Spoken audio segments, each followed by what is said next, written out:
Schmidt, or should I say, Iggy, or Mr. Redburn. you're more than just his secretary. Maybe you're tired of playing second fiddle. Maybe you're willing to off the broad so you could get closer to your sugar daddy. And I know from experience that those who have no money are willing to do anything to get their hands on money. There have been so many people in my life who have come close to me just to try to get my money. I know you. You're that formerly wealthy aristocrat who gambled all your money away. Oh, let's see. You don't have any money anymore. Maybe you're the kind of person who would do anything to get back some money. You know, $5 million would certainly help you to maintain that extravagant lifestyle. I'm sorry. Oh, what common thinking. If you think you know, then you would know I would never do anything for to threaten my position and standing in the privileged society. How pedestrian of you! But you need to get Mr. Radburn off your back, too. I read Ignatius's file on you. He knows you cheated in that poker game with the prince and the other heads of state. Maybe you would kill his wife to get him off your back and call it even? Yeah, your money's gone and you need money to stay in the good graces of the elite. I think you would do anything, including murder, to stay in that privileged society. Oh, what do you think, huh? Whoa. What about you, Toots? There's obviously some family tension between you and your sister Daphne. She doesn't want to have a thing to do with you. Maybe you're tired of not getting any benefits from your sister's riches. There's something to say about sibling rivalry. Believe you me. That's right. I read in the inside scoop about that big scandal the three of you had. Wasn't Mr. Radburn dating both of you at the same time? And then he decided to marry you. But then your sister Daphne drugged you and locked you in the closet for 3 days. And then she told Mr. Radburn that you had run away and joined the rodeo. She really got you, didn't she? Yes, that's quite true. I read your file too, and I'm sure we've all heard the stories about how Daphne completely put you out in the cold and hasn't given you one single dime since she married Davy. I mean, Mr. Radburn. Yeah, we know. And what about you, Miss Grace Parker? We all saw how Mr. Radburn came in here and humiliated you about your little nervous breakdown on stage, and we all read those old tabloid stories about how you're broke and you need a comeback and you need money for that comeback and you need money to finance that comeback. Oh yes, let's see. Your file states that Ignatius is toying with the idea of financing your little comeback. He made a couple notes about stringing the loony has-been along. Oh.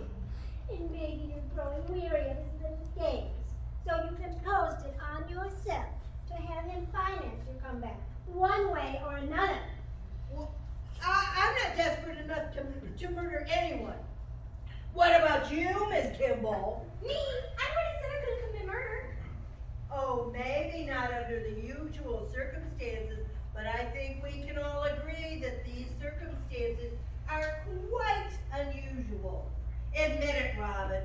The one man you idolize, the one you most want to impress, the one man you would do anything for, asks this one little favor and offers you a lot of money to do it.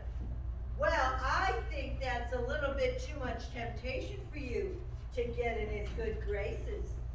Oh, I'm sorry. Well, I do sort of idolize the man. Sorta? Please, you love the man. Okay, it's true I do love Mr. Ignatius Theodore Radburn, but murder, we're talking about a highly punishable crime here. Last time I checked, you couldn't do anything in jail, could you? What's all the use of getting all that money and not being able to spend it at all? She's got a point. It is harder to not spend your hard-earned dough than doing a stint in the joint. And let's be honest, everyone. I think we can all agree that Robin here is no murderer. Doesn't have what it takes in her. Too much of a wuss. Oh, really? And perhaps because you've been around people who can and do commit murder on a daily basis? Let's see. Your file states that you're currently in the Witness Protection Program. Is that true, Mr. Eugene Gilbert? I do not have any idea what you're talking about. I am an accountant. Why would you say something like that? Oh, I believe that you're an accountant, but Ignatius knows that you're an accountant for the mob. And he's holding that over your head. Isn't he, Tony the Cucumber? Ooh. So you're used to living stylishly, and you're used to living dangerously, so murder wouldn't be too much of a stretch for you, would it? Okay. So maybe I do have some things in my past that I'd like to keep hidden, like who I used to work for. But what does that matter now that life is behind me? Why would I even consider murder for hire? Maybe because legally you will never make quite the money as you did illegally. And maybe you want Mr. Radford to keep your dirty little secret. You know you certainly still have the wardrobe flair from your previous lifestyle. I think you miss your old life more than you're willing to admit, especially the money. Maybe, Card Shark. Maybe. Or maybe, did any of you think that I am tired of living a life of crime? Did any of you think that? Now stop sitting there and judging me, put something on. Y'all are making me jumpy! Okay, let's just stop all this bickering and get back to the fact that the keys to my sister's room are still missing.